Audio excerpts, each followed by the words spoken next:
If gas prices spike this week, it may start right here. Most people didn't even know it mattered. Until now. No! The Strait of Hormuz is a narrow strip of water between Iran and Oman.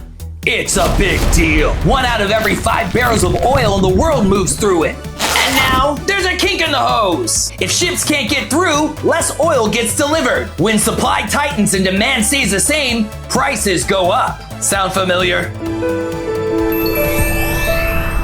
And when oil goes up, you feel it at the pump. But not enough to drive one of those. Blech. People think war escalates with noise. Sometimes it's the silence that can push us over the edge.